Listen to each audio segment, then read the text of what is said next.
A young stockbroker at a Wall Street firm gets betrayed and sent to prison for 6 years. When he gets out, he seeks revenge and pays them back.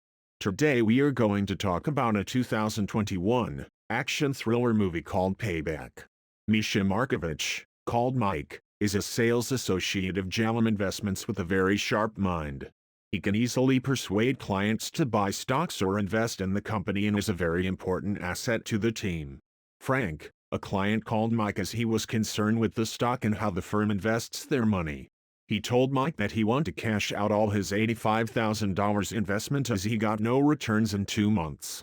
When Mike tried to convince him, Frank insisted, and finally, Mike gave in and said he will transfer the money that night to his account. When he was trying to transfer Frank's money, he found that the account balance shows 0. Mike then asked Ricky, his boss, about it. Ricky just tells him that there must be a glitch and he will look into it. That night, Mike and his pregnant wife, Judy, went to visit his grandpa who looked after him after his parents died. He used to give him an envelope with money whenever he visited them.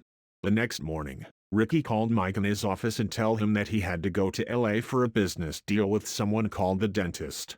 Though Ricky wants him to go alone, Mike insists that he would like to take one of the guys named Brune, and he is willing to share his cut from the business deal.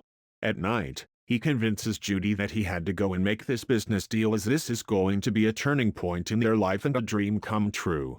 Mike and Boone were received by one of the Slava's men named Ruslan. When they reached the place, Slava showed them his collection of war items. Mike, who has a keen interest in guns, immediately saw a Beretta. The man told him to go ahead and pick it up, and Mike admired the gun in his hand.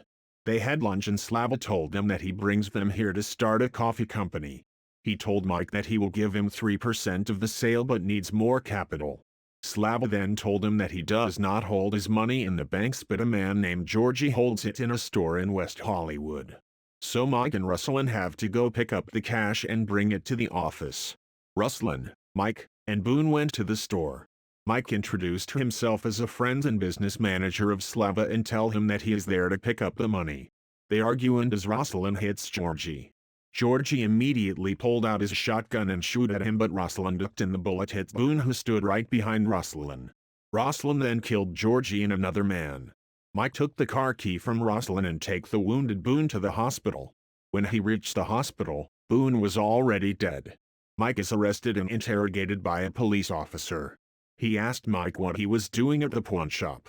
Then the officer told Mike that Georgie and the other guy were shot with the same gun with Mike's fingerprint on the gun. And then a lawyer named Jacob Strauss walked in and told Mike that he handles Mr. Pushka's legal affairs. And since Mike is charged with homicide, he would like this case to be pleaded to manslaughter, which will lead to a sentence to a maximum of 10 years and with good behavior, up to 6 years. Mike insists that he didn't kill anyone and it's Ruslan who killed them, but there is no proof and motive and Mike's print is found in the gun. There is no escape for him. After 6 years, Mike was picked up by his grandpa. When he said, "You made a mistake but you can still have a life," Mike told him that he didn't make a mistake and he didn't kill anyone. When he reached home, Mike was greeted by his wife and his daughter, Lana. Then Lana asked her mom if Uncle Ricky is coming to their home that night. Mike asked Judy what Ricky is doing and she told him that he was helping them out while Mike is not around. Mike went to see a friend, Lenny. He gave Mike some money to help him stand back on his feet. Mike asked him to do a favor for him. Mike then went to meet Ricky in a bar, who was a bit surprised to see him.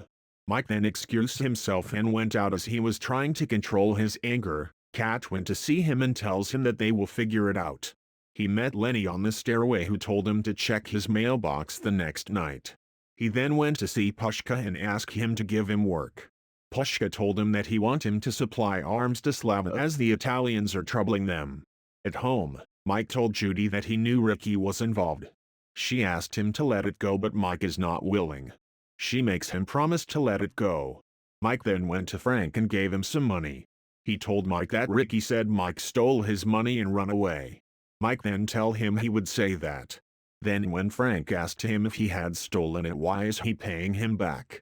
To which Mike replied that he is trying to make things right. Mike then went to Pushka and said that he is willing to deal with arms in Texas.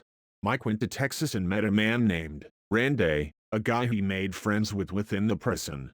Randy was dealing with arms, and Mike bought 15 guns from him. He was then told by Kat to deliver them to a warehouse in Long Beach, LA in 3 days. Mike asked Randy to come along with him to deliver the guns to Slava, the coffee guy. Randy went with him. When the guns are delivered, Mike gave Randy another $5,000 for being with him. He then told him that he had to see an old friend. Mike went to see Ruslan at his flower shop. His daughter was there. Ruslan tells him that he was just doing his job as he was told, and that his problem is Slava. While Mike was driving away, he was caught by Slava's guys and taken to an isolated warehouse. He met Slava there. Slave indicated to one of his men to kill Mike, but the men were shot dead by Randy. Mike shot Slava's leg.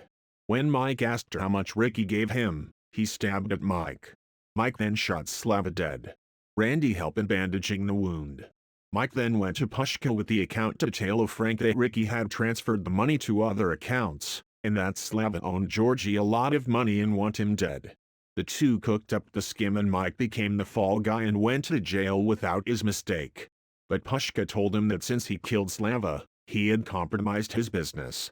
And he warns him that if he kills Ricky, then all is not going to be well with him. Mike bleeds from the wound when his daughter holds him as he picks her up. Judy, who is a nurse, sees the wound and bandages it. Mike tells her that he got mugged. But Judy knew he was lying and then tell him to leave them alone. Mike went to his grandpa's place but saw that he was being watched. He then sneaked up to Boris, and at gunpoint told him to drive. When Boris asked him where, Mike told him he knew where. On reaching the place, Mike hit Boris' head with the butt of the gun and he became unconscious. Ricky came to meet Boris but was surprised by Mike. Ricky told him that Slava is out and Mike can get out and have the money. He asked Mike to allow him one last drink but threw a brick at Mike. They fight and finally Mike shot him dead. At home, a news channel announced that Ricky was found dead. She went to Mike and asked him what he did. Judy told him to get out of the house but when Mike refused she went and pointed a gun at him. Mike had no choice but to leave the house. He met his grandpa to say goodbye but then they saw that they are being followed. A gunfight ensues and his grandpa got shot. A friend came to help and tell Mike to go.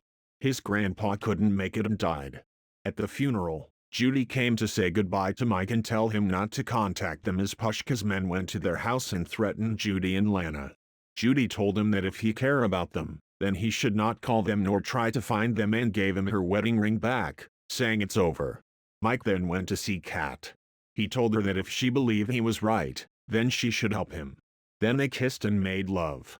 Then Kat received a call from Pushka to tell Ruslan to finish the mess he caused. When she called Ruslan, he said he had retired. Kat told him that Pushka, whom they called the cousin, knew he had retired. When Ruslan asked who the guy is and his address, she told him he had visited him last night. Just then Mike walked into the room and they stared at each other and smiled. Mike went to Pushka's home and waited for him. While Ruslan went to the address Kat gave him, instead of killing Mike, Ruslan was killed by Kat. Pushka and his friend went inside and Mike killed Pushka's friend. Pushka warned them that it is just the beginning. He then killed Pushka. Mike becomes the boss. Lenny runs the finances and Kat runs the other operations. Mike then called Judy and leave a message that it's all over and they're safe. That he is back in the firm and the boss now and everything is great. The movie ends here. Thank you for watching. Consider subscribing for more videos like this. See you again. Till then, stay healthy and blessed.